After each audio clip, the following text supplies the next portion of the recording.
அடுத்ததாக மூத்த பத்திரிகையாளர் ஐயநாதன் அவர்கள் நம்மோடு இணைப்பில் இருக்கிறார். சார் வணக்கம். வணக்கம். 2024 நடந்த மக்களவைத் தேர்தலில் 100 தொகுதிகள் வரை முறைகேடு நடந்திருக்கிறது அப்படின்னு எதிர்க்கட்சித் தலைவர் ராகுல் காந்தி தெரிவித்திருக்காங்க. அதுவும் அந்த நாடாளுமன்ற தேர்தலில் முறைகேடு நடந்ததற்கான உறுதியான ஆதாரம் தங்களிடம் இருப்பதாக ராகுல் காந்தி தெரிவித்திருக்கிறார். இதற்கு ஒன்றிய அரசு சார்பாக என்ன விளக்கம் அளிக்க வாய்ப்பு இருக்கிறது? முதலில் இதை பற்றி விவாதிக்க வாய்ப்பு இருக்கிறதா? இல்ல, ஒன்றிய அரசு இதை பத்தி விவாதிக்க வேணாம். ஒன்றிய அரசுக்காகத்தான் இந்த தேர்தல் ஆணையம் செயல்படுகிறது. நான் நேரடியா குற்றம் சாட்டுறேன். 2019 தேர்தலில் பல சூழ்ச்சிகளை பாரதிய ஜனதா கட்சி செய்துதான் ஜெயிச்சுக்கிட்டே தொடர்ந்து ஜெயிச்சுட்டு வருது, ஆட்சியை பிடிக்குது. அதுக்கு எந்த இடத்துலயும் மக்கள் ஆதரவெல்லாம் எதுவுமே கிடையாது. அதுக்கு ஒரே ஆதாரம் என்னன்னா, இவங்க எங்கெல்லாம் மக்களவை தேர்தல், சட்டப்பேரவை தேர்தல் எல்லாம் இவிஎம் வச்சு ஜெயிக்கிறாங்களோ அந்த இடத்துல எல்லாம் பாத்தீங்க அப்படின்னா உள்ளாட்சி தேர்தல் இல்ல கடுமையா தோக்கும். அது கர்நாடகாவா இருந்தாலும் சரி, உத்தரப்பிரதேசம் இருந்தாலும் சரி, எந்த மாநிலத்துல வேணாலும் நீங்க பாருங்க, அங்கெல்லாம் உள்ளாட்சி தேர்தல்கள்ல எதிர்கட்சிகள் ஜெயிக்கும், பாரதிய ஜனதா கட்சி தோற்கும். இதுதான் இங்க ரொம்ப முக்கியமானது. அந்த அளவிற்கு இவங்க முறைகேடுகள் நடத்துறாங்க. பல்வேறுபட்ட முறைகேடுகள். மராட்டியத்தை பொறுத்த வரைக்கும் நீங்க பாத்தீங்கன்னா கிட்டத்தட்ட 71 லட்சம் பேரை அவங்க சேர்த்தாங்க. எடுத்தவங்களுடைய எண்ணிக்கை பாத்தீங்கன்னா 49 லட்சம் வாக்காளர்களை நீக்கினாங்க.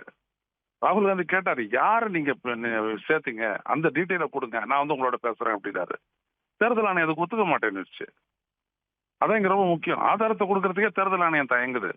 இன்னும் சொல்ல போனா தேர்தலில் பதிவான வாக்குகள் தொடர்பான விவரங்களை கூட தேர்தல் ஆணையம் தனது இணையதளத்துல பதிவு செய்ய மறுக்கிறது. இதெல்லாம் கடந்த காலத்தில் எதையெல்லாம் செஞ்சுட்டு இருந்ததோ அதெல்லாம் செய்ய மாட்டேன்னுது. அதுல எது தெரியுது?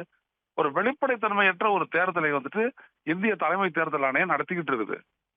ஜனநாயகத்துல வெளிப்படைத்தன்மைன்றது ரொம்ப முக்கியம். அந்த வெளிப்படைத்தன்மை எதுவுமே இல்லை. இப்ப கூட பாருங்க, அவங்க இது பண்ணிருக்காங்க, அந்த வாக்காளர் பட்டியல்ல யார் யாரெல்லாம் நீக்கப்பட்டவங்களை பத்திய விவரங்கள் எல்லாம் அதுல இல்லவே இல்லை.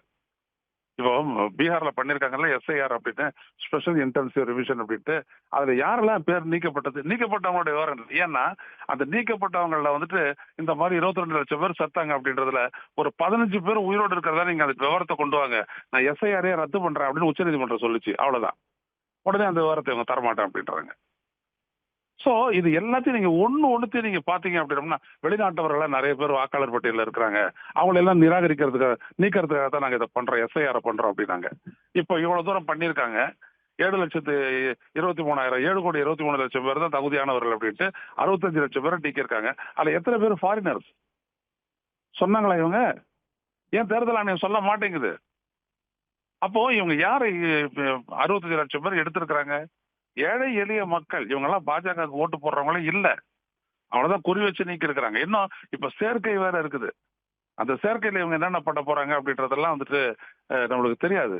எனவே எதிர்கட்சி தலைவர் ராகுல் காந்தி அவர்கள் பேசுவது உண்மை, முழுமையான உண்மை. நான் ஆதாரபூர்வமா இது பண்ணி 2019 வாக்கேந்திர சூழ்ச்சி, மக்களாட்சி வீழ்ச்சின்ற ஒரு புத்தகத்தையே நான் போட்டேன். ஒன்னும் அந்த தேர்தல் ஆணையம் எதுவும் செய்யல. எதுக்காக நம்ம சொல்றோம்னா, ஒரு சட்டப்பேரவை தேர்தலில் தோக்குற ஒரு கட்சி மக்களவை தேர்தலில் பாத்தீங்கன்னா எல்லா இடத்துலயும் ஜெயிக்குது. இதெல்லாம் எப்படி நம்புறது? ஒரு 5-6 மாசத்துல எல்லாம் மாறிடுமா?